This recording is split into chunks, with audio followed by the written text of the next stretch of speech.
जय श्री कृष्णा। सावन मास के कृष्ण पक्ष की कामिका एकादशी का व्रत भगवान विष्णु को प्रसन्न करने का दिन होता है, परंतु यह व्रत पूर्ण तभी माना जाता है जब द्वादशी तिथि को पारण सही विधि से और सही मुहूर्त में किया जाए।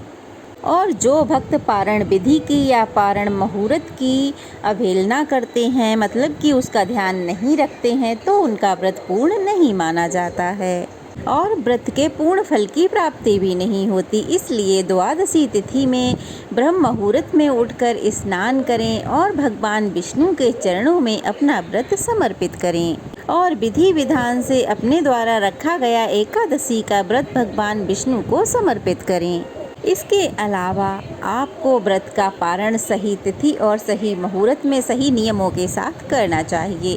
हर बार हर एकादशी पे भगवान को एक अलग भोग लगाया जाता है और एकादशी को तुलसी जी में जल अर्पित नहीं किया जाता है, लेकिन द्वादशी को तुलसी जी में जल अर्पित करके धूप दीप जलाकर 3 बार उनकी परिक्रमा करके तुलसी माता को भोग प्रसाद अर्पित करने के बाद तुलसी चालीसा का पाठ या फिर तुलसी माता की कथा जरूर सुननी चाहिए, क्योंकि चातुर्मास के समय जो भी भक्त भगवान विष्णु के साथ साथ तुलसी माता की पूजा करते हैं, उन्हें अपने व्रतों का फल शीघ्र ही प्राप्त हो जाता है। जैसा कि आप सब जानते हैं, इस बार सावन महीने की कृष्ण पक्ष की कामिका एकादशी का व्रत 21 जुलाई दिन सोमवार को रखा जा रहा है और एकादशी 20 जुलाई रविवार दोपहर 12:13 से प्रारंभ होकर 21 जुलाई सोमवार सुबह 9:38 तक रहने वाली है और द्वादशी तिथि प्रारंभ हो रही है 21 जुलाई सोमवार को सुबह 9:39 पर और द्वादशी तिथि समाप्त हो रही है 22 जुलाई मंगलवार सुबह 7:05 पर और मंगलवार को मंगला गौरी व्रत भी है। तो एकादशी व्रत के साथ साथ जो भक्त मंगला गौरी यानी मंगल का भी व्रत रखना चाहेंगे, तो उन्हें अपना व्रत कैसे रखना है ये भी आप आज के वीडियो में जानेंगे। तो चलिए अब इस दिन रहने वाले मुहूर्तों के बारे में जान लेते हैं। 22 जुलाई मंगलवार को ब्रह्म मुहूर्त रहेगा सुबह 4:21 से 5:09 तक। सूर्योदय होगा प्रातःकाल सुबह 5:57 पर।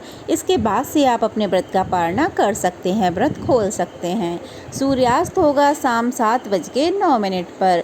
प्रातःकाल की पूजा का मुहूर्त रहेगा सुबह 4:35 से 5:37 तक। इस दिन ध्रुव योग बन रहा है जो कि दोपहर 3:32 तक रहेगा। बाद में व्याघात योग प्रारंभ हो जाएगा। गोधूली मुहूर्त रहेगा शाम 7:17 से 7:37 तक। राहु काल रहेगा 3 बजे से 4:30 बजे तक। गोधूली मुहूर्त में आप दीपदान कर सकते हैं, जो कि बहुत शुभ माना जाता है। अब जानते हैं हरिवासर के समय के बारे में, क्योंकि हरिवासर के समय भक्तों को भूलकर भी अपना एकादशी का व्रत नहीं खोलना चाहिए। जो हरिवासर का समय है वो है 21 जुलाई सोमवार, यानी जिस दिन व्रत रखा जाएगा उसी दिन दोपहर 3 बजे तक समाप्त हो जाएगा। अब जानते हैं पारण मुहूर्त के बारे में। कामिका एकादशी के व्रत पारण करने का जो शुभ मुहूर्त है वो रहेगा 22 जुलाई दिन मंगलवार को सुबह 5:35 से लेकर 7:05 तक। ध्यान रखिएगा कि द्वादशी तिथि इस दिन 7:05 तक ही रहने वाली है, तो आपको अपने व्रत का पारण सही मुहूर्त में ही करना चाहिए। इसके बाद से त्रयोदशी तिथि प्रारंभ हो जाएगी। जिस तरह से आपने श्रद्धा भाव से एकादशी का व्रत रखा है, उसी तरह से द्वादशी को भी पूरी श्रद्धा के साथ ब्रह्म मुहूर्त में उठकर स्नान आदि करें और फिर भगवान श्री हरि के चरणों में अपना व्रत समर्पित करें। उसके बाद भगवान को पंचामृत से स्नान कराएं। इसके बाद तुलसी दल, फल, मिठाई, फूल, खीर, गुड़, सत्तू, पंचमेवा और दूध का भोग लगाएं। इसके बाद श्री विष्णु सहस्त्रनाम, श्री विष्णु चालीसा का पाठ करें या भगवत गीता के अध्याय का पाठ करें। पारण करने से पहले ये प्रार्थना अवश्य करें। ध्यान रहे इस दिन तुलसी जी की पूजा जरूर करनी चाहिए।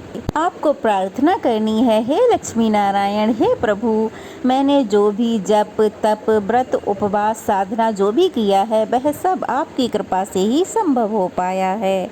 कृपया मेरे इस व्रत को अपने चरणों में स्वीकार करें। उसके बाद आप पारण करें और पारण आपको फल, मिठाई या सात्विक भोजन से ही करना चाहिए।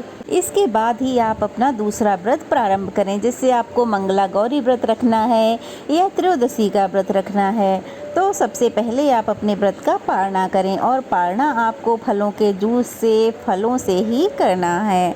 उसके बाद आपको अपने दूसरे व्रत का संकल्प लेना है और अपना व्रत प्रारंभ करना है। ध्यान रहे, पारण करने से पहले जो भी दान दक्षिणा आपने मंदिर में निकाल के रखी है वो किसी योग्य व्यक्ति को अवश्य दे दें। अगर उस समय ना दे पाए तो उसको वहाँ से उठाकर अलग रख दें और बाद में दे दें। अपना व्रत खोलने से पहले आप तुलसी जी की पूजा जरूर करें। तुलसी जी को जल अर्पित करें, धूप दीप जलाएं, फिर ओम श्री विष्णु प्रियाय नमः इस मंत्र का जाप करें और फिर तुलसी जी की 3 बार परिक्रमा लगाएं। तुलसी चालीसा का पाठ करें। आपकी कोई भी मनोकामना है वो तुलसी माता से कहें तो शीघ्र ही मनोकामना पूरी हो जाती है। तुलसी माता को भोग अर्पित करें। उसके बाद आपको अपने दाहिने हाथ में जो भी भोग प्रसाद या पंचामृत है उसको लेकर ग्रहण करना चाहिए। इस तरह से आप अपने व्रत का पारणा कर सकते हैं। ध्यान रहे कि द्वादशी को आप कोई ऐसा काम ना करें जिससे कि आपका व्रत खंडित हो जाए। पूरी श्रद्धा भाव से सारे नियमों का पालन करते हुए ही आपको अपनी पूजा और पारणा करना है। द्वादशी के दिन चावल खाना और चावल का दान करना बहुत महत्वपूर्ण है। लेकिन अगर आप चावल नहीं खा सकते हैं, आपका कोई दूसरा व्रत प्रारंभ हो रहा है, तो भी कोई बात नहीं। इस प्रकार अगर आप विधि पूर्वक एकादशी का व्रत करते हैं, पारणा करते हैं, तभी आपका कामिका एकादशी का व्रत पूर्ण माना जाता है। तो चलिए अब जान लेते हैं उस विशेष भोग के बारे में जिसको कामिका एकादशी वाले दिन भगवान को आपको अर्पित करना है। इस बार सावन कृष्ण पक्ष की कामिका एकादशी के दिन आप भगवान विष्णु को सत्तू का भोग लगाएं या सत्तू से बनी किसी भी चीज़ का भोग लगा सकते हैं। जौ या चने के सत्तू का भगवान को भोग लगाएं और दान भी करें। ऐसा करने से आपकी समस्त मनोकामनाएं शीघ्र पूर्ण होंगी। ऐसा करने से भगवान विष्णु के साथ साथ माता लक्ष्मी की कृपा भी आपके घर परिवार पर बनी रहेगी। ध्यान रहे, भगवान को जो भी भोग अर्पित करें उसमें तुलसी पत्र अवश्य होना चाहिए। और आप भी जब अपने व्रत का पारणा करें तो जल के साथ तुलसी पत्र से ही आप अपने व्रत का पारणा करें। उसके बाद में ही आपको फल, मिठाई या फिर सात्विक भोजन ग्रहण करना है। हरे कृष्णा। ये थी कामिका एकादशी व्रत पारण मुहूर्त की सही विधि। वीडियो कैसी लगी कमेंट बॉक्स में ज़रूर बताइएगा। अच्छी लगी हो तो वीडियो को लाइक करके शेयर करें और नए हैं तो प्लीज़ चैनल को सब्सक्राइब करें। जय श्री कृष्णा।